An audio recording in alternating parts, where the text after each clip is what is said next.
Swear मुझे इस point पे इरफान जुनैद की इंस्टा रील्स याद आ गई। कॉन्सेप्ट ऑफ इंटरमोलिकुलर फोर्सेस, और पूरी रात मेरी अम्मी ये शीट पकाती हैं।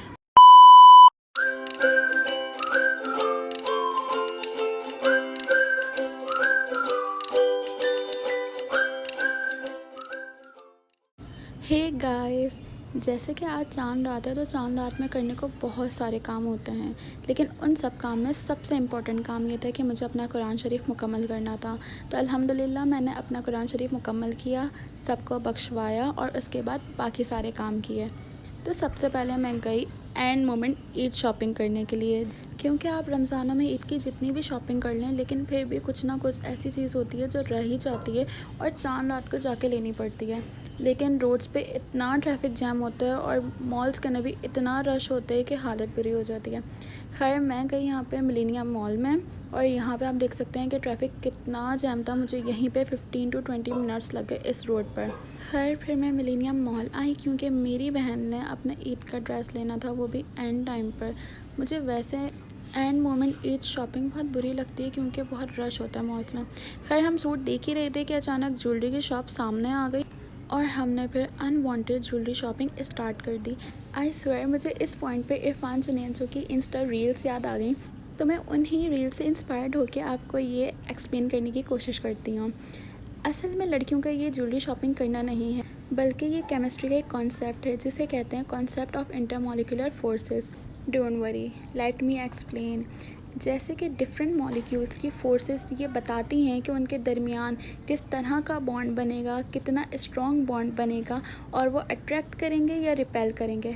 बिल्कुल इसी तरह मेरे साथ भी हुआ कि ना चाहते हुए भी मेरे और जूली के दरमियान की फोर्सेस इतनी ज़्यादा स्ट्रॉन्ग थी कि हमारा बॉन्ड काफ़ी स्ट्रॉन्ग होता चला गया और मैं काफ़ी अट्रैक्ट होती चली गई।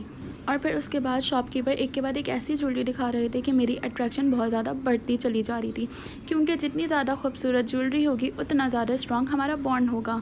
है इन दी एंड मैं हर शॉप पे इतनी अट्रैक्ट हुई और बॉन्ड इतना स्ट्रॉन्ग हुआ कि मैंने हर शॉप से ना चाहते हुए भी कुछ ना कुछ लेती ही चली गई। बिलीव मी, मिलेनियम मॉल के अंदर ज्वेलरी की कलेक्शन बहुत बेहतरीन आई हुई थी और बहुत वैरायटी थी। अच्छा, जिस चीज़ के लिए हम लोग मॉल आए थे वो तो रह ही गया, हमने सूट लेने के बजाय हमने ज्वेलरी की शॉपिंग कर ली। एनीवेज़ हम लोगों ने इस शॉप से ड्रेस पसंद किया क्योंकि यहाँ के ड्रेसेस बहुत ही अमेजिंग थे, रीज़नेबल प्राइस है, फैब्रिक भी था और बहुत डिसेंट भी थे। यहाँ के ड्रेसेस बहुत अच्छे लगे। यहाँ से ड्रेस लेने के बाद हम लोग चले घर, और रास्ते में एज़ यूजुअल हमें बहुत ट्रैफिक मिला, जिसकी वजह से मूड थोड़ा ख़राब हो गया। लेकिन जब मैं घर पहुँची तो मेरा मूड बिल्कुल ही अच्छा हो गया था, क्योंकि भाई ईदी जो आई हुई थी, मूड तो अच्छा होना ही था। इसके बाद मेरी फैमिली ने केक कटिंग की ईद की खुशी में।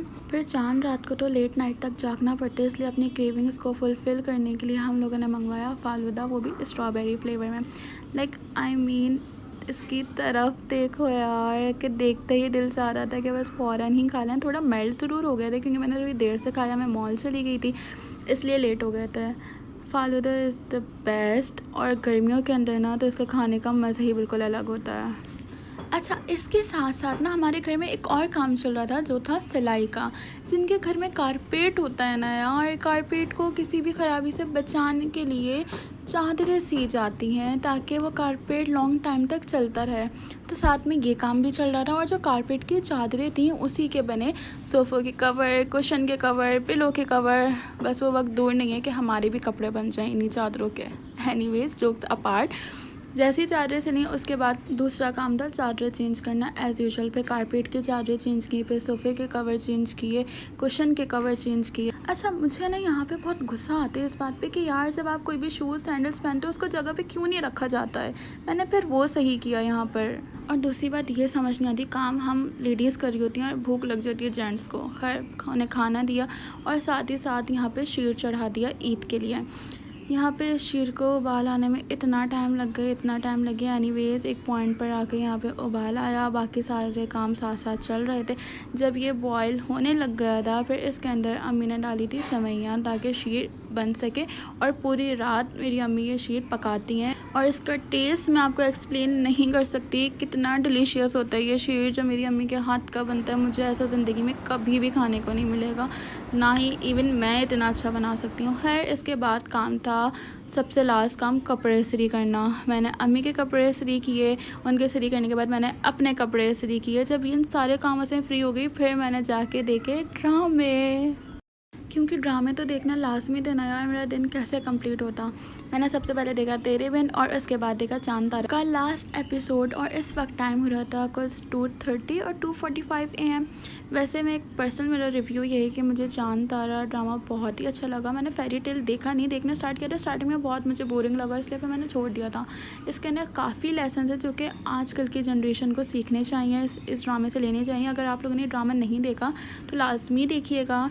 तो इसी ब्लॉग के साथ और इस ड्रामे के साथ मैं करती हूँ end. Thanks for watching, don't forget to subscribe my channel and hit the like button.